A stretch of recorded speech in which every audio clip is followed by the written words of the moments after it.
Magandang gabi mga masters, bali ngayon po ay 4 na videos po ma-upload ko po sa aking YouTube channel. Tama nga mga masters, 4 na videos nga po ang ma-upload ko po. Yon, what's up mga masters? Nandito na naman tayo sa panibagong araw, panibagong kabanata na naman ang pagsasama-samahan natin ngayon guys.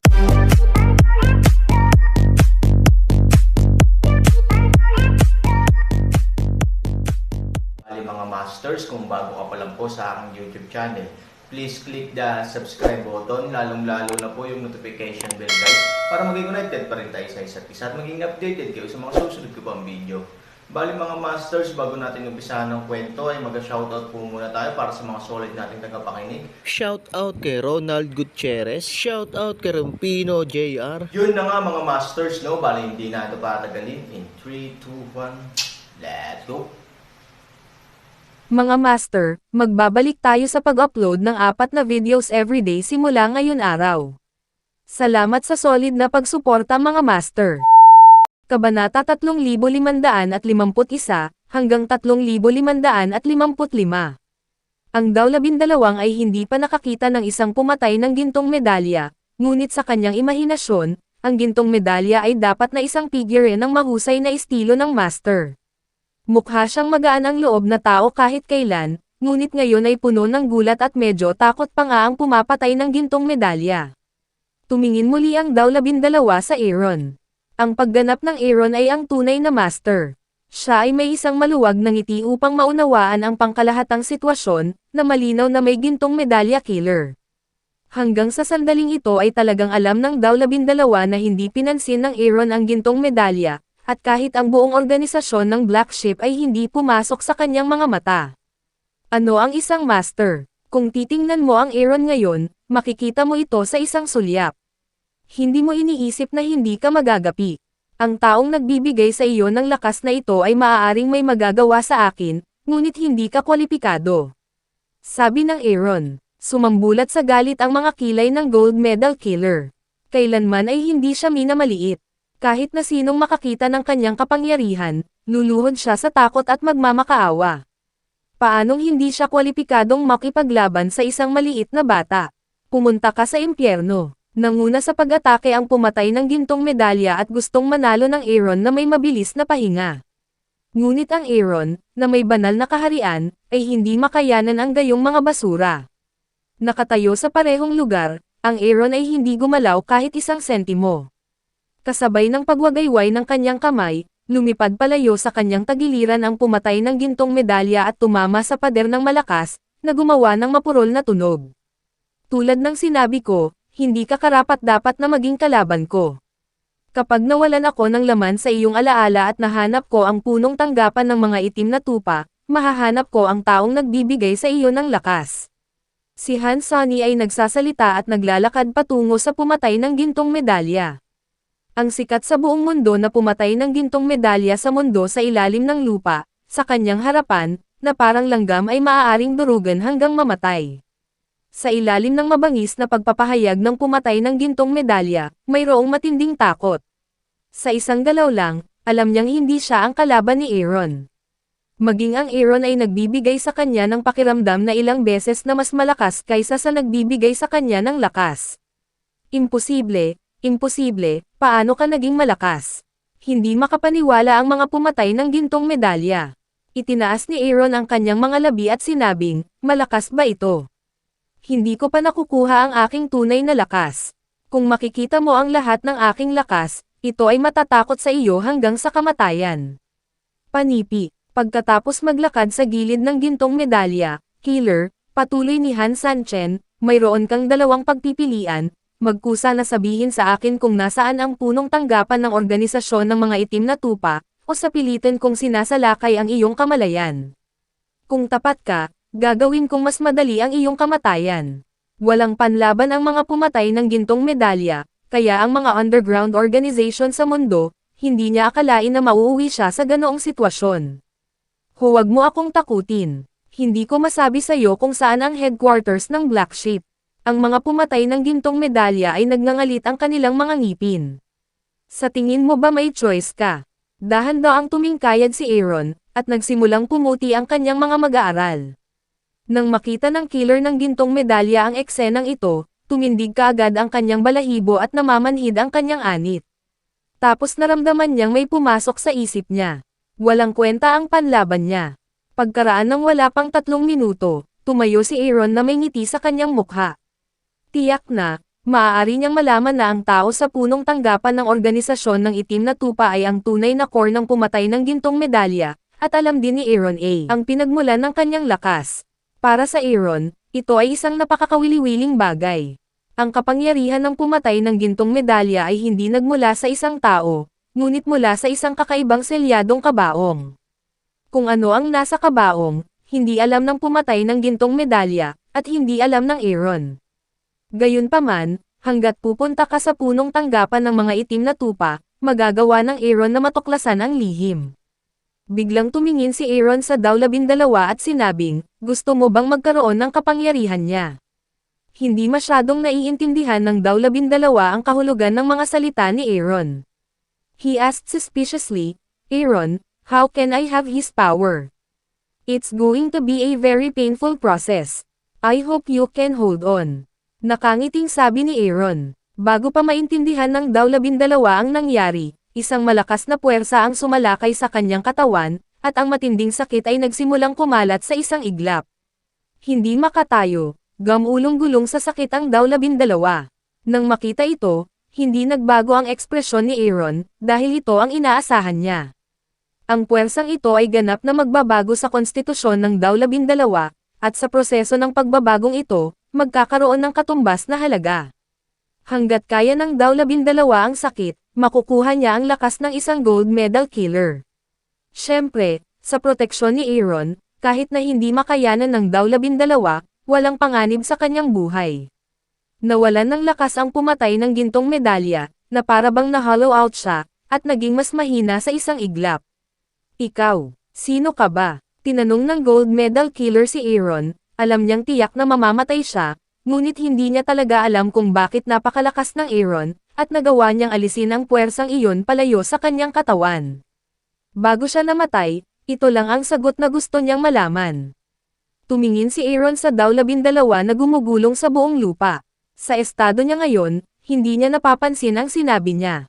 Si Chi Yian, na ngayon ay nasa malalim na pagkakatulog, ay mas malamang na hindi makinig dito, dahil gusto mong malaman na binibigyang kasiyahan kita, dapat mong malaman na may iba pang mga mundo bukod sa lupa. Pagkatapos ng lahat, ang kapangyarihan na mayroon ka ay hindi pag-aari sa lupa.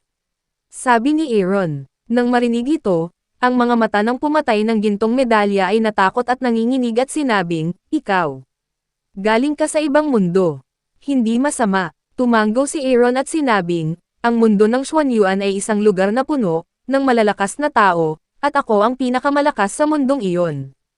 Ang pinakamalakas. Ang tatlong salitang ito, tulad ng 1,000 libra ng kapangyarihan, ay tumama sa puso ng pumatay ng gintong medalya. Ngayon sa wakas ay naiintindihan na niya kung bakit wala siyang pagtutol sa harap ng Aaron. Kung alam niya ito, hindi sana siya makialam sa negosyong ito, at hindi sana magduse sa katapusan ng sandali. Sa kasamaang palad, walang panghihinayang gamot sa mundo. Gold medal killer walang kapangyarihan ipinikit ang kanyang mga mata, marilag siya, sa oras na ito ay kailangang tanggapin ang kanyang kamatayan. Ang Aaron ay natural na hindi magiging malambot ang puso na palayain siya. Pagkatapos ng lahat, ang hardin sa likod ay mamumulaklak sa susunod na taon, at ang mga taong ito ay kakailanganin bilang pataba. Makalipas ang kalahating oras, unti-unting tumigil si Daw-12 na gumugulong sa buong sahig. Sa oras na ito, ang kanyang buong mukha ay halos nabaliw, at ang kanyang katawan ay nagpakita ng isang kakaibang posture, na parang nakatiklop. Maghintay hanggang sa siya ay ganap na tumahimik, Aaron naglakad lang sa gilid, maingat na sinisiyasat. Ang puwersang iyon ay napakabanayad sa katawan ng Daw-12, na nagpapakita na ang katawan ng pagkaraan ng mahabang panahon, nagkamalay si Daw-12. Ramdam niya ang pagbabago ng kanyang katawan, ngunit hindi niya alam kung paano ito ay describe. 3,000, ano bang problema ko? Tinanong ng Daw-12 ang Aaron. Ang dahilan kung bakit napakalakas ng mga pumatay ng gintong medalya ay dahil mayroon silang kapangyarihan sa iyong katawan. Kapag nakilala mo ito at nagamit mo ito, magiging kasing lakas sila ng mga pumatay ng gintong medalya. Paliwanag ni Han, parang gold medal killer. Ang pangungusap na ito ay talagang isang stimulant para sa Daw-12, ngunit ang ganitong uri ng bagay ay lampas sa kanyang pangunawa. Ano ang problema sa puwersang ito? Tanong ni Daw-12. Naisip ito ni Han Sanchen at ipinaliwanag sa Daw-12, ang mundong ito ay hindi kasing simple ng nakikita mo.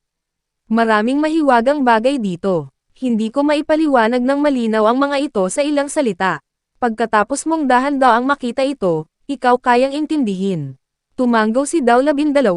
Kung gusto mong malaman ang mga bagay na ito, sundin lamang ang Aaron. Hindi niya kailangang mag-alala sandali. By the way, alam mo ba kung saan ang headquarters ng Black Sheep? Ang Daw-12 ay isang kahanga-hangang paraan. Alam ko na sa isang isla, malamang na ang taong nagtatag ng Black Sheep na organisasyon ang siyang Panginoon ng kapangyarihang ito sa iyong katawan. Sabi ni Aaron. Alam ng Daw-12 kung gaano kalalim ang pagkakatago ng organisasyon ng Black Sheep. Sa mundong ito, walang mag-iimbestiga sa bagay na ito.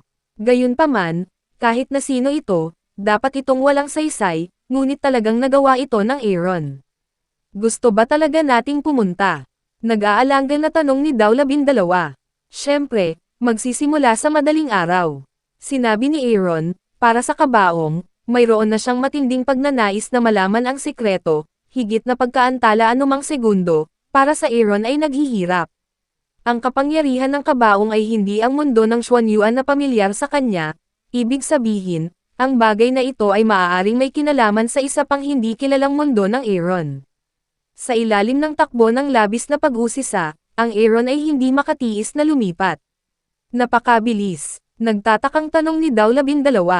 Mabilis. Hindi ako makapaghintay, sabi ni Aaron. Ang hirap magpalipas ng gabi. Sa madaling araw, handa nang umalis ang Aaron. Si Chi Yian ay labis na nasigla kahapon. Sa pamamagitan lamang ng mga espesyal na paraan ng Aaron ay makatulog siya ng mapayapa.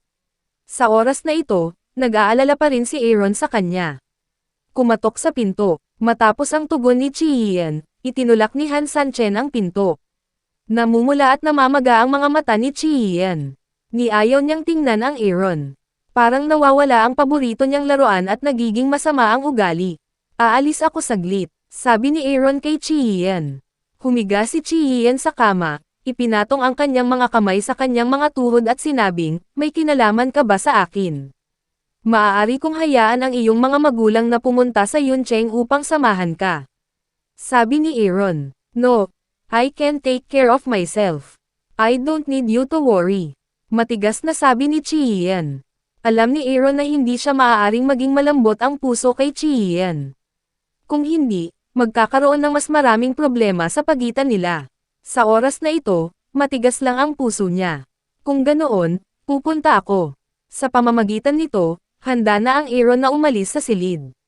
Biglang itinagol ni Chi Yian ang Aaron sa likod.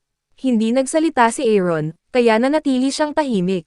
Hanggang sa makalipas ang mahigit 10 minuto ay kumalas si Chi Yian sa katahimikan, at si Aaron ay lumabas ng silid nang walang sinasabi. Matagal nang naghihintay si Daw-12 sa sala. Hindi sila nag-impake ng anumang bagahe. Pagkatapos ng lahat, sa pagkakataong ito, sisirain nila ang punong tanggapan ng organisasyon ng itim na tupa. Ito ay isang pasanin upang dalhin ang anumang bagay sa kanila. At hanggat may pera ka, walang hindi mo magagawa sa mundong ito. Kara-rating lang sa airport, nakatanggap ang Aaron ng H. Hindi inaasahang ngunit makatwirang tawag. Ito ay mula sa Nanggang Bolang, at halos mahulaan ng Aaron kung ano ito dahil sa kung kailan siya tumawag. Anong problema? Pagkatapos sagutin ang telepono, nagtanong si Han. Nakatanggap lang ako ng balita na ang organisasyon ng Black Sheep ay tila may malaking aksyon, at maraming malalakas na organisasyon sa ilalim ng lupa ang nagsimulang magtipon. Sabi ni Nanggang Bolang, ang mga taong ito ay dapat na makitungo sa akin, hindi ba? Nakangiting sabi ni Aaron. Ang Nanggang Bolang ay walang channel upang kumpirmahin na ang mga taong ito ay nakatuon sa Aaron, ngunit ayon sa kasalukuyang impormasyon, lahat sila ay pupunta sa mainit na tag-araw. Bukod sa Aaron, walang maisip si Nanggang Bolang na karapat-dapat sa ganoong kalaking palabas. Dapat lang, sabi ni Nanggang Bolang. Hindi ka naman nag-aalala sa akin di ba? Sabi ni Aaron. Hindi naman. Paano magiging kalaban mo ang mga basurang ito? Nag-aalala lang ako na masasaktan nila ang mga tao sa paligid mo. Sinabi ni Nanggang Bolang na nakita niya ang kapangyarihan ng Aaron, kaya imposibleng isipin niya na ang Aaron ay nasa anumang panganib sa bagay na ito. Nanggang Bolang, kailan ka pa naging mabait? Sabi mo nag-aalala ka sa mga tao sa paligid ko. Sa katunayan, kinumpirma mo lang sa akin kung may kinalaman sa akin ang bagay na ito. Aaron. Yun na nga mga masters, no? Bali panibagong kabanata na naman yung natapos natin ngayong gabi. Muli, maraming salamat po talaga sa walang sawang suporta po sa aking YouTube channel na talagang inaabangan nyo po ang bawat upload ko po. Bali mga masters, magkita-kita ulit po tayo bukas ng gabi at ngayon po ay magpapaalam po muna tayo. Bali mga masters, bye-bye!